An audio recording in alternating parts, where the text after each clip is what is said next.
Hello hello, comment vous allez? J'espère que vous allez hyper bien. On se retrouve aujourd'hui pour une nouvelle vidéo.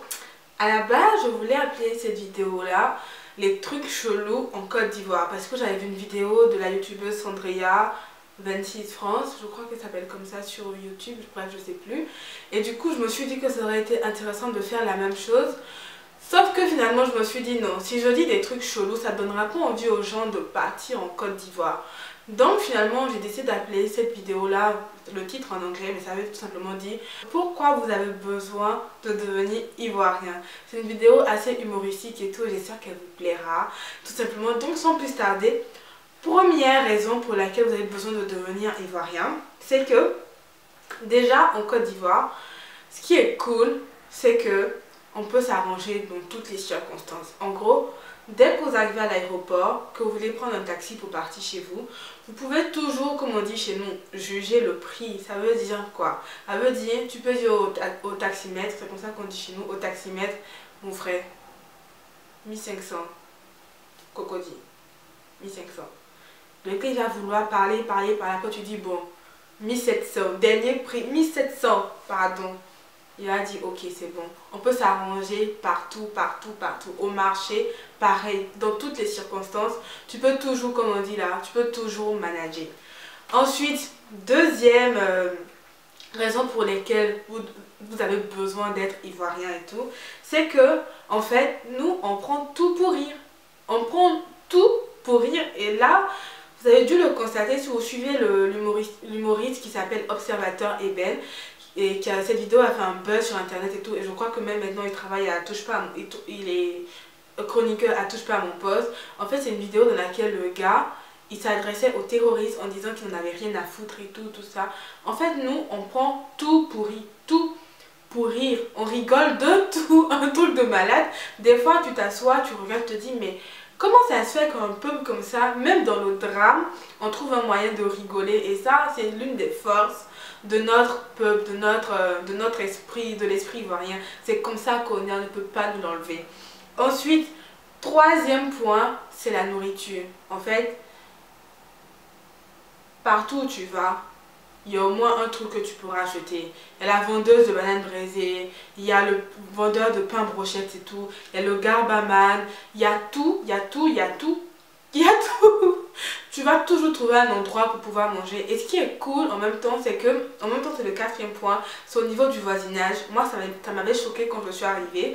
Mais en fait, quand vous habitez dans un immeuble et quelqu'un vient d'arriver, il va faire le tour pour aller saluer tous les voisins, enfin tous ses voisins, pour leur dire ah voilà, je viens d'arriver et tout, je suis nouveau et tout. Tout ça, tout ça. Ici, enfin en France, il n'y a pas ça. Et moi ça m'avait choqué.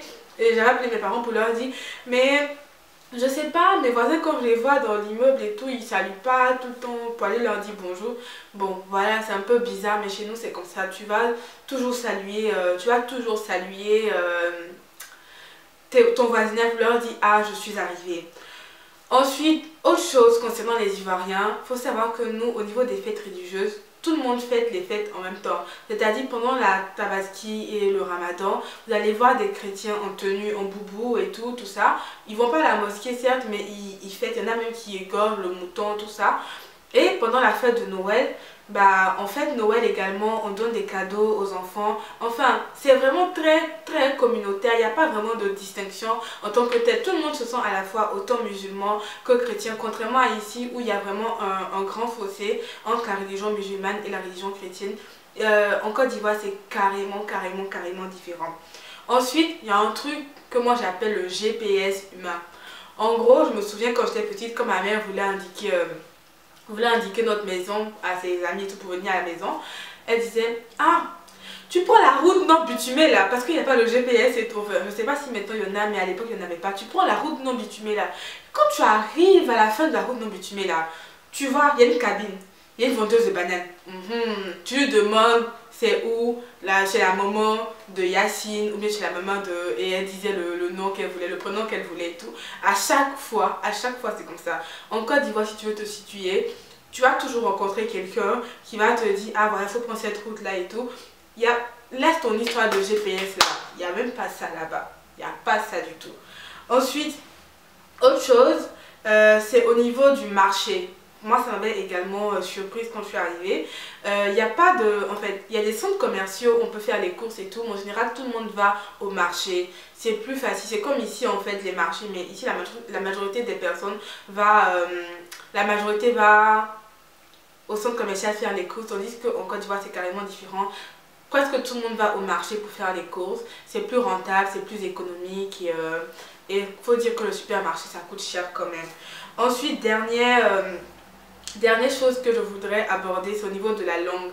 La Côte d'Ivoire c'est le seul pays, je vais dire en Afrique de l'Ouest, qui n'a pas de langue officielle autre que le français en fait. En Côte d'Ivoire on parle tous français, c'est pour ça que quand je rencontre des gens qui me demandent ah mais comment ça se fait que tu parles vraiment, tu parles français, t'as pas d'accent et tout. Bon mon frère, en général on a un accent, mais quand on se rend compte c'est là que l'accent il sort, l'accent il jaillit et tout.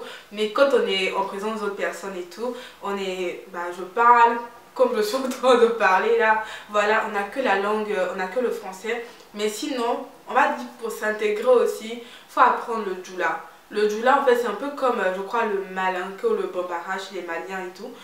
Et c'est la langue pour faire les transactions, en fait, surtout au marché, quand tu prends le forum d'Adjamé ou bien le marché de Belleville et tout. C'est le djoula qu'il faut apprendre et ça s'apprend très vite. C'est une très belle langue, en fait, et ça s'apprend hyper vite. Donc voilà, j'espère qu'avec cette vidéo, je vous ai donné envie de rentrer, enfin d'aller visiter la Côte d'Ivoire, d'aller voir ce qui se passe également. Et n'hésitez pas à me dire ce que vous en avez pensé. N'hésitez pas à me dire des trucs chelous qui se font chez vous, si vous êtes originaire d'autres pays, ou bien si vous êtes allé en Côte d'Ivoire et que je n'ai pas cité dans cette vidéo. C'est avec plaisir que je lirai vos commentaires. Et on se retrouve dimanche pour une prochaine vidéo. Sur ce, je vous fais d'énormes bisous. Bye bye.